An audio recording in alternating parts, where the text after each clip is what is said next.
The rain hammered down without mercy on the streets of San Francisco as Malcolm Reed stood motionless on the sidewalk outside the towering glass facade of Nexus Innovations, his tailored suit clinging to his body like a second skin.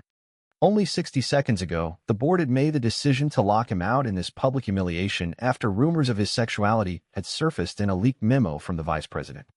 Malcolm felt every drop hit his face like a reminder of the walls he had built around himself for 15 years, the careful smiles in board meetings, the avoided questions at family gatherings, the nights he drove around the city alone because home with Bryce was the only place he could breathe. He had turned a garage startup into a billion-dollar player in sustainable tech by pouring his soul into every deal, yet that soul remained locked away to protect the empire and the people who depended on it. Now, as the water soaked through to his skin, he replayed the boardroom, seeing the Vice President Richard Lang smirking as he read the email aloud, the others shifting uncomfortably but not speaking up. Malcolm had walked out with his head high, refusing to beg, but the sting of betrayal burned hotter than the cold. His thoughts drifted to Bryce, the man who had walked into his life at a conference 2 years earlier, their conversation about innovation ethics turning into hours of connection that neither had expected. Bryce had seen through the polished CEO facade from the start, and still chose to stay even when Malcolm warned him about the risks. Standing there, Malcolm wondered if he had asked too much of Bryce, the secrecy, the canceled plans, the constant vigilance. The seconds ticked by in his head, and he straightened his shoulders, deciding that if this was the moment everything fell apart, he would not let it break him without a fight. Then, exactly at the 60-second mark, the glass doors swung open, and Bryce stepped out into the storm without hesitation, his dress shirt instantly darkening as he crossed the distance to Malcolm. "You do not have to face this alone," Bryce said, his voice steady above the roar of the rain. Malcolm looked at him, the surprise mixing with a rush of warmth that cut through the chill. Inside the lobby, employees pressed against the windows, their faces a mix of shock and curiosity, as Bryce stood shoulder to shoulder with the simple act of solidarity sending ripples through the gathered crowd. Whispers started immediately, some employees nodding in quiet support, others glancing back toward the boardroom where Richard watched with narrowed eyes. Malcolm felt his chest loosen for the first time that day, the rain no longer a punishment but a witness to the choice he had been avoiding. He squeezed Bryce's hand briefly, the gesture hidden by the downpour, but powerful enough to anchor him. This moment would not end in defeat. He realized it would force the company to look at itself, and he would make sure the truth came out on his terms. As they turned toward the doors together, the employees inside began to move, some unlocking the entrance, others already pulling out phones to share what they had seen. The company that Malcolm had protected with his silence was about to learn what happened when one man decided to stop hiding, and the consequences would touch every corner of Nexus Innovations from the executive floor to the open plan desks below. Malcolm took a deep breath, the water streaming down his face as he stepped inside with Bryce at his side, ready for whatever came next, the internal storm finally matching the one outside. The lobby erupted in murmurs the moment Malcolm and Bryce crossed the threshold, water pooling at their feet on the marble floor. Employees who had watched from the safety of dry offices now parted to let them pass, some offering towels from the supply closet, others simply staring in stunned silence. Malcolm kept his posture straight, even as his clothes dripped a trail behind him, the weight of years of caution lifting slightly with each step. He had spent the last decade perfecting the image of the driven, straight CEO, the one who dated casually for appearances and focused solely on growth metrics. His family back in Texas still believed that version, the parents who raised him on hard work and traditional values, the sister who sent holiday cards with questions about when he would settle down. Coming out had never been an option, not when his father's health depended on the stability of the family name, and the company provided the insurance that kept him alive. Yet standing beside Bryce, now Malcolm felt the first crack in that facade. The choice to stay silent had cost him more than he admitted, the missed anniversaries, the lonely holidays, the fear that one day Bryce would tire of the shadows. Bryce guided him toward the private elevator, his hand brushing Malcolm's arm in a gesture that spoke volumes to those watching. In the elevator, the two men finally allowed themselves a moment of quiet, Malcolm leaning against the wall as Bryce pressed the button for the executive floor. "I never wanted this for you," Malcolm said, his voice low. Bryce shook his head, the rain still clinging to his lashes. "I chose this, remember the day you told me the risks, and I stayed because what we have is worth it." The memory flooded back, the weekend at a coastal cabin where they had first admitted their feelings, the laughter, the shared dreams, the promise to navigate the world together, even if it meant staying hidden. But the company had grown faster than expected, bringing Richard onto the board, the man who had built his career on old-school values and saw Malcolm's progressive policies as a threat. Richard had started digging quietly, planting seeds of doubt among investors about leadership stability. The elevator doors opened onto the executive suite, the assistants freezing at their desks as they took in the soaked pair. Malcolm walked straight to his office, Bryce following the door, closing behind them with a soft click that felt like the start of a new chapter. Inside, Malcolm stripped off his jacket, hanging it over the chair as Bryce did the same. They stood facing each other, the city skyline gray, behind the rain-streaked windows. "What now?" Bryce asked. Malcolm met his gaze, the decision solidifying in his mind. "We stopped pretending. The board thinks they broke me, but they just handed me the chance to fix what has been wrong here for too long, the culture that rewards silence over truth." He reached for his phone, pulling up the recorded board meeting from earlier, the one he had started secretly when tensions rose. Bryce's eyes widened in understanding. "You have proof?" Malcolm nodded. "Enough to show the discrimination, the threats, the way they tried to use my identity against me." The employees outside began to gather in small groups, the news spreading like wildfire through the open floor below. Some sent supportive messages to Malcolm's inbox, others confronted Richard's assistant demanding answers. The vice president stormed into the outer office demanding a meeting, but Malcolm's secretary blocked him with a calm that surprised everyone. The company that had thrived on Malcolm's vision was now waking up to the cost of the secrets he had kept, and the man who had carried them was ready to lead the change. As the afternoon wore on, calls came in from key clients who had heard the rumors. The stock price dipped slightly, but employee morale showed the first signs of a shift. Those who had felt unseen now saw their CEO as one of them. Malcolm and Bryce sat together reviewing the evidence, the bond between them stronger in the light of day, the internal conflicts that had once torn at Malcolm now fueling his resolve to build something better. By late afternoon, the executive floor buzzed with an energy that felt both tense and hopeful. Malcolm had called an emergency all-hands meeting for the next morning, but already the impact of the rain incident rippled through departments. Engineers who had worked late on sustainability projects stopped by his office to offer quiet support. The marketing team drafted internal statements emphasizing inclusion. Bryce stayed close, coordinating with legal to prepare the evidence against Richard's actions.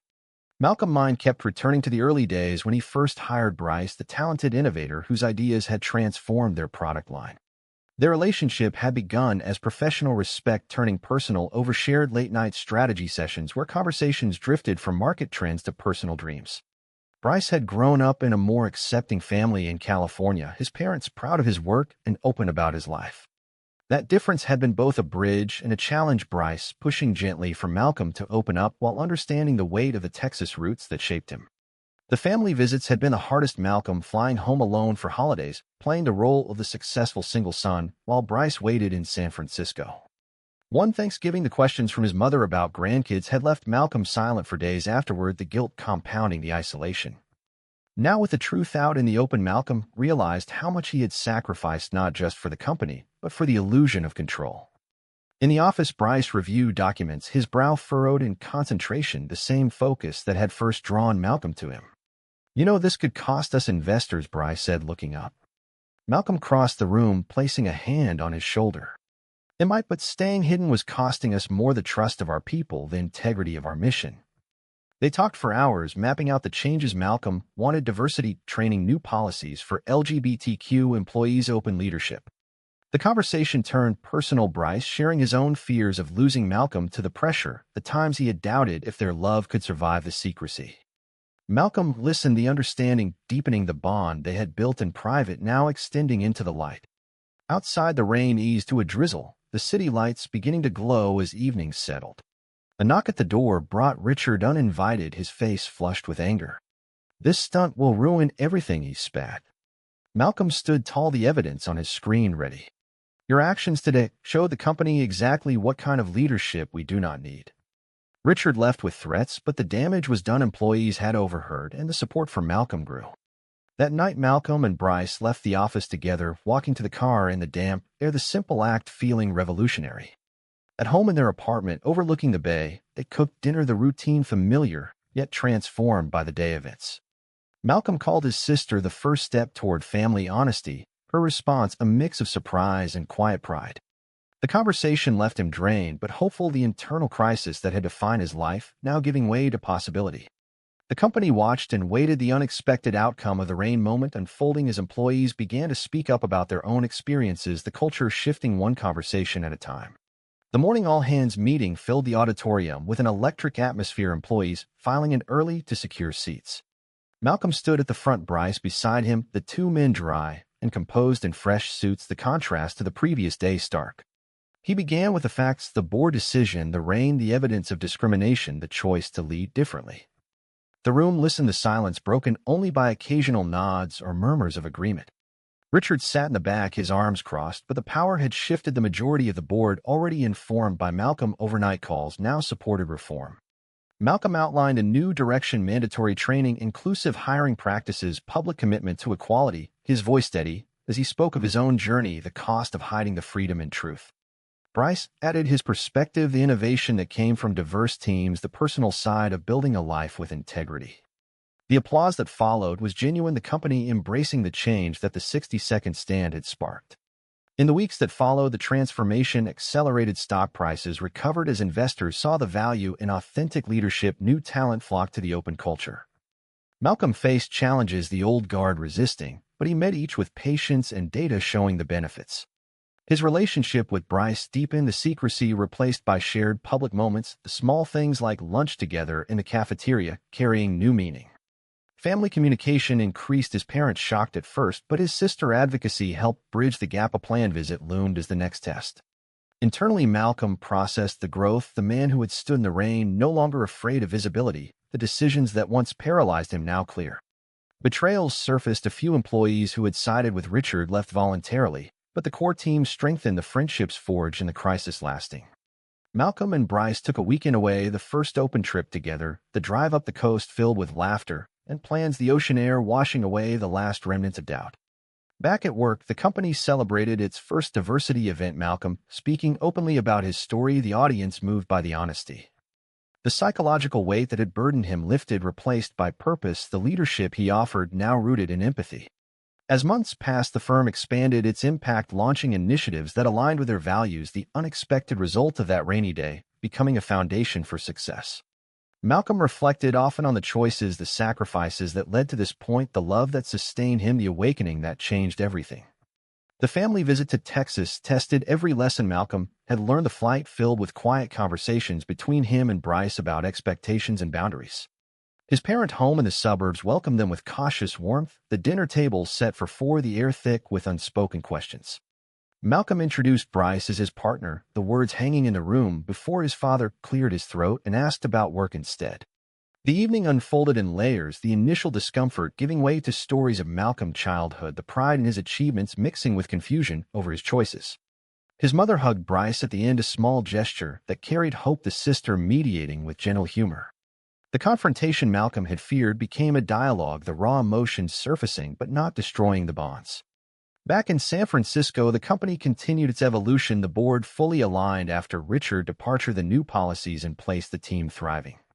Malcolm and Bryce marked their anniversary with a quiet dinner, the reflections on the rain day bringing gratitude for the growth. Challenges remained, a competitor tried to exploit the changes, but Malcolm's leadership turned it into an opportunity, the company emerging stronger.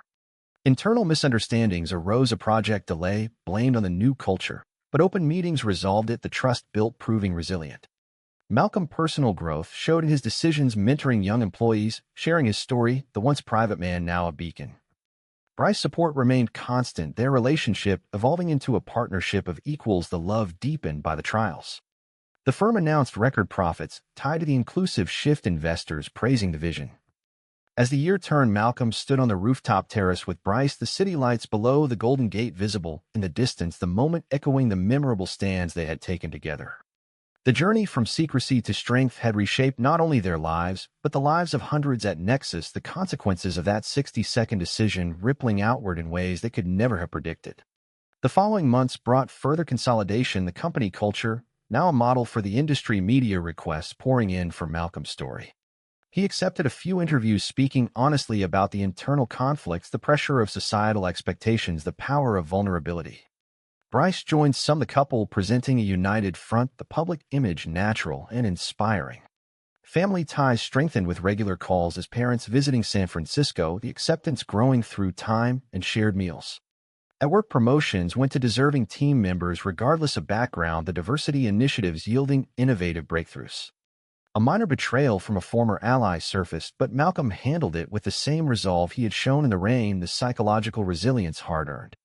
The couple faced their own test when Bryce's family faced a health scare. Malcolm, flying out to support the roles, reversed the bond, proving its depth. The company hosted its largest event yet, a summit on ethical tech. Malcolm keynote drawing standing ovations, the employees who had witnessed the beginning now proud participants. Reflections on the pivotal day remained a touchstone, the humiliations transformed into empowerment, the choices made defining the path forward. Malcolm and Bryce took time for a hike in the hills, the conversations turning to future plans, the family they might build, the legacy they would leave. The awakening that began in a storm had led to a fuller life, the sacrifices balanced by the rewards, the understanding that authenticity brought not weakness but strength. As the second anniversary of the rain incident approached, the company prepared a special recognition, the board honoring Malcolm's vision with a new wing named for inclusion. The event brought together employees, partners, and family, his parents in attendance, the full circle moment, emotional. Speeches highlighted the growth, the metrics, the human stories, the impact undeniable. Malcolm stood at the podium, Bryce beside him, the two men looking out at the crowd, the same determination that had carried them through the downpour, now radiating confidence. The evening ended with toasts, the atmosphere warm and celebratory, the unexpected outcome fully realized. In private, Malcolm and Bryce walked the park near home, the path familiar, the conversation light with plants. The internal struggles that had once dominated were now lessons, the crises turned to stepping stones, the relationships deepened by the journey. The company continued to lead the industry, the culture of openness driving success, the man who had been forced to stand in the rain, now standing tall in every sense. The years that followed solidified the changes at Nexus Innovations, the firm expanding globally while maintaining its core values, the team growing with purpose. Malcolm and Bryce built a life together, the family visits regular, the holidays filled with acceptance, the love that had started in secret now celebrated openly. Malcolm often shared the story with new hires, the lesson of that day, the power of a single choice to alter trajectories, the psychological freedom that came from alignment.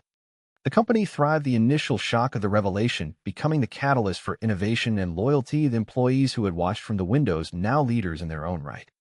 Personal growth continued for Malcolm, the once guarded man, now mentoring others through their own journeys, the balance between professional drive and personal truth mastered through experience.